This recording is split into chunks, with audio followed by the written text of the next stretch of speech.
Welcome back to my YouTube channel.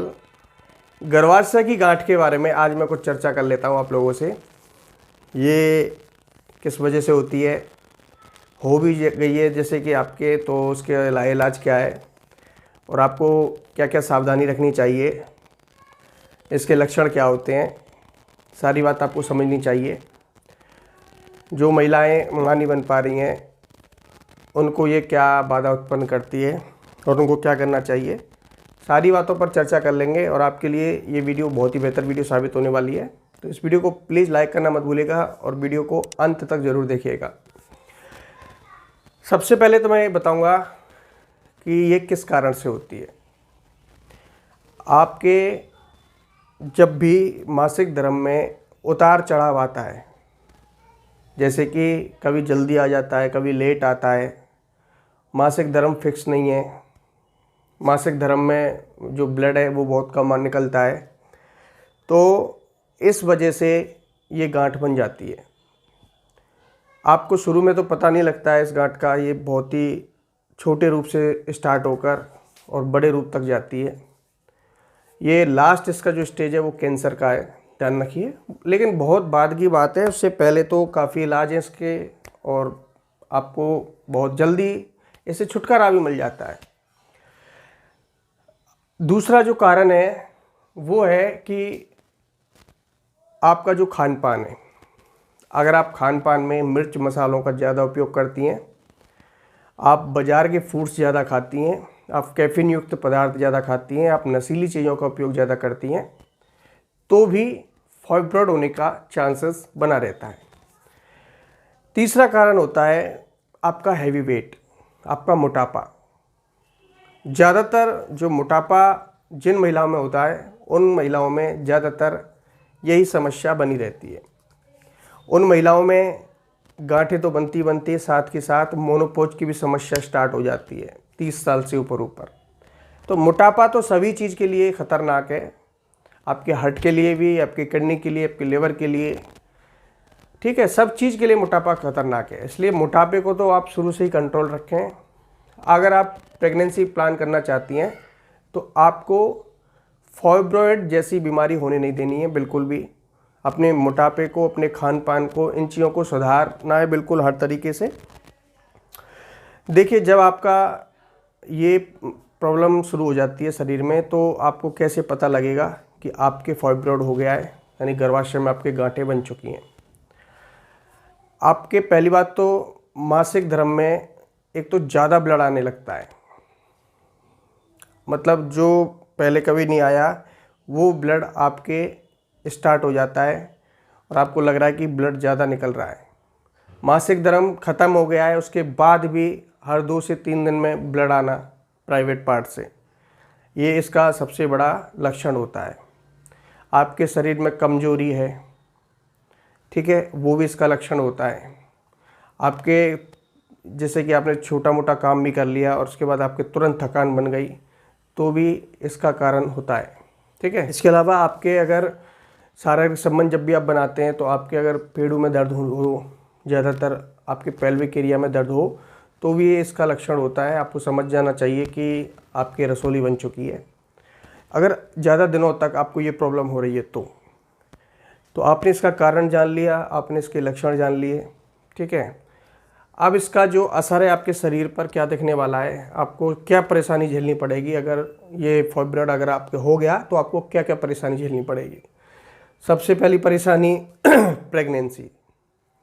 अगर आपके शादी से पहले फाइब्रॉइड है और आपकी शादी हो गई है लेकिन आपको लक्षण दिखाई नहीं दे रहे हैं, शादी के बाद जब आपकी प्रेगनेंसी रुकेगी, यानी प्रेगनेंसी आपकी कंसीव होने से रुकेगी, प्रेगनेंसी नहीं हो पाएगी, आप कितनी भी दवाइयाँ खा लेंगे, आप हर तरीके से संबंध बना लेंगे, ओवुलेशन से लेकर सब चीज़ में भी संबंध बना लेंगे, सब तरह का जुगाड़ कर लेंगे, फिर भी आपको ये प्रॉब्लम ख़त्म नहीं होने वाली है, क्योंकि आपके शरीर में फाइब्रॉइड है।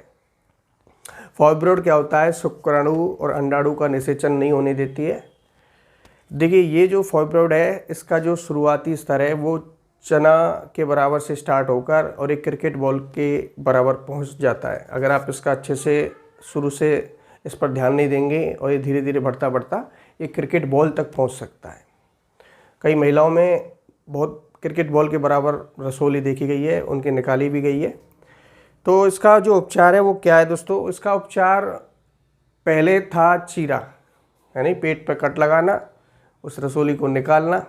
पहले यह उपचार होता था जिसमें कि ब्लड ज़्यादा निकलता था और इसका जो रिकवर रेट बहुत ज़्यादा था, मतलब बहुत टाइम लगता था इसको रिकवर होने में। अब फ़िलहाल लेप्रोस्कोपी एक अच्छा टेक्निक आ गया है जिसके ज़रिए सिर्फ 1 सेमी के बराबर होल किया जाता है और उस लेज़र से उस आपकी जो फाइब्रॉइड है उसको अंदर ही अंदर उसको काट कर उसके टुकड़े करके वहाँ से निकाल दिया जाता है।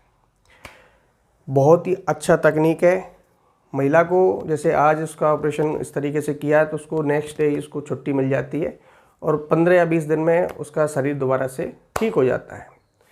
तो फाइब्रॉइड की ये अच्छी टेक्निक है। इसमें थोड़ा सा पैसा अधिक लगता है, ठीक है, इतना भी नहीं कि आप अफोर्ड नहीं कर पाएँ, पैसा उतना लगेगा जो आप उसको अफोर्ड भी कर पाएँ। इसके अलावा एक टेक्निक और है कि आपके जो पेट के अंदर जो एल्कोहल होती है, उसका कुछ ऐसा ही नाम बोलते हैं, एल्कोहल, ठीक है, उसके ज़रिए उस फाइब्रॉइड को गला दिया जाता है और वो आपके पेशाब के मार्ग से निकल जाती है। तो ये 2 तरह की तकनीक होती है। दूसरी तकनीक के बारे में तो मुझे अभी अच्छे से अच्छा नहीं पता, लेकिन मैंने पढ़ी थी कहीं, तभी मैं आपको शेयर कर रहा हूँ, ठीक है। तो पहली तकनीक के बारे में तो मुझे काफ़ी बार पता है क्योंकि आसपास भी कई लोगों ने कराई हैं जिनके फाइब्रॉइड है, उन्होंने लेप्रोस्कोपी कराई है और बहुत ही आसान तकनीक है, आपको ज़्यादा इससे कोई भी परेशानी नहीं होने वाली है। बाकी अगर आपको ये पता लग गया कि भाई मेरे अंदर रसोली है लेकिन उसका जो स्तर है बहुत छोटा है, चने मटर के बराबर है, तो उस टाइम आपको क्या घरेलू उपचार करने चाहिए, ये बात भी आपको समझनी है। देखिए, आंवला इस चीज़ में बहुत ज़्यादा लाभदायक है। आपको आंवला खाना चाहिए। आंवले के पाउडर में थोड़ा शहद मिलाकर, यानी जैसे 1 चम्मच आंवला और 1 चम्मच शहद को मिक्स करके सुबह खाली पेट आपको खाना चाहिए इस चीज़ को, और ये जब तक खाना चाहिए जब तक कि आपकी रसोली गल नहीं जाए। ये देखिए, ये जो घरेलू उपचार हैं ये तभी सक्सेस है जब रसोली का जो स्तर है वो छोटा है, उसका साइज़ छोटा है चना मटर के बराबर, तभी ये काम करेंगे। वरना अगर बड़ा साइज़ हो गया है तो आपको एब्डोमिनल पेन स्टार्ट हो जाएगा और जो मैंने लक्षण बताए वो सारे स्टार्ट हो जाएंगे। तो उसके बाद तो फिर लेप्रोस्कोपी ही आपको करवानी पड़ेगी। दूसरी चीज़ घरेलू उपचार में वो होती है ग्रीन टी। आप ग्रीन टी का इस्तेमाल कीजिए, ग्रीन टी से बहुत आपको फ़ायदा मिलने वाला है। ग्रीन टी इस चीज़ में बहुत ही ज़्यादा कारगर होती है, ठीक है। तीसरी चीज़ होती है लहसुन। आप लहसुन खाइए, लहसुन से भी रसोली जैसे भी कोई भी शरीर में गांठें होती हैं, लगाए गर्भाशय की गांठ से लेकर, वो भी ठीक हो जाती है, ठीक है। लहसुन की 1 कली आप सुबह खाली पेट खा लीजिए, इससे भी आपको बहुत फ़ायदा मिलने वाला है। तो आपने घरेलू उपचार समझ लिए। बाकी की बहुत लोग बहुत कुछ बताते हैं लेकिन उनसे कुछ फ़ायदा नहीं होता है, लेकिन मैंने आपको वही बातें बताई हैं जो आज के टाइम में डॉक्टर के द्वारा जो ट्रीटमेंट दिया जा रहा है वो ट्रीटमेंट के बारे में मैंने आपको बताया है। और अगर आप घर पर ही इसका इलाज करना चाहते हैं तो इन 3 माध्यम आपके लिए मैंने बताया, इन तीनों में से कोई भी एक अपने ऊपर एक बार करके देख लेना, ठीक है। आपके महीने, 1.5 महीने, 2 महीने में फ़र्क पड़ने लग जाएगा। तो आज की इस वीडियो में इतना ही दोस्तों। आपने समझ लिया होगा रसोली के बारे में कि रसोली से कैसे छुटकारा मिले। अगर रसोली है तो आपको जल्द से जल्द निकलवानी चाहिए, बड़े साइज़ की है तो, क्योंकि अगर प्रेगनेंसी प्लान कर रही हैं तो आपको प्रेगनेंसी प्लान करने में बहुत ज़्यादा दिक्कत आ सकती है। देखिए, अगर आप एक बात और सुन लेना कि अगर आप गर्भ निरोधक गोलियाँ ज़्यादा खाती हैं, गर्भ निरोधक गोलियाँ ज़्यादा खाती हैं, उस वजह से भी रसोली होने का सबसे ज़्यादा चांस बनता है, ठीक है। क्योंकि गर्भ निरोधक गोलियाँ आपके शरीर में प्रेगनेंसी नहीं होने देती हैं, जो कि धीरे धीरे वो अगर उसके जो साइड इफ़ेक्ट हैं वो आपके शरीर पर दिखने लग जाते हैं और धीरे धीरे रसोली बनती चली जाती है। जैसे ही उसकी रसोली बन जाएगी वो आपकी प्रेगनेंसी को बिल्कुल रोक देगी, कभी प्रेगनेंसी नहीं होने देगी। तो इस रसोली को निकलवाना ज़रूरी होता है। कई महिलाएं प्रेगनेंसी कंसीव नहीं कर पाती हैं और इधर उधर बहुत दिमाग लगाती हैं, रिसर्च करते हैं कि हम प्रेग्नेंट क्यों नहीं हो पा रहे हैं, जबकि हमारा शरीर तो स्वस्थ है, लेकिन उनको नहीं पता उनके गर्भाशय में क्या चल रहा है, ठीक है। इसलिए ये छोटी छोटी प्रॉब्लम है, इन पर ध्यान देना आपको ज़रूरी है अगर आप चाहती हैं कि आप अच्छे से माँ बने और ओवुलेशन टाइम का ध्यान रखें, ओवुलेशन समय में ज़्यादा से ज़्यादा संबंध बनाएं, जिससे कि आपकी ये जो प्रॉब्लम है, ये जो कंसीव होने की दिक्कत है, ये जल्द से जल्द ठीक हो। क्योंकि ओवुलेशन टाइम में अगर आप संबंध बनाते हैं तो प्रेगनेंसी कंसीव होने के चांसेस सबसे ज़्यादा होते हैं, ठीक है। और महीने में आपको मैंने पहले ही बताया कि जिस दिन पीरियड स्टार्ट होता है उससे 8 से 10 दिन बाद ये ओवुलेशन पीरियड चालू होता है। 6 से 7 दिनों तक कंटिन्यूस चलता है। तो 6 से 7 दिनों तक डेली शारीरिक संबंध बनाएं और अपनी प्रेगनेंसी का मजा लें। तो उम्मीद है आपको हमारी वीडियो अच्छी लगेगी। इस वीडियो में इतना ही दोस्तों। इस वीडियो को लाइक, शेयर, सब्सक्राइब करना मत भूलिएगा। मिलते हैं आपसे नेक्स्ट वीडियो में। धन्यवाद।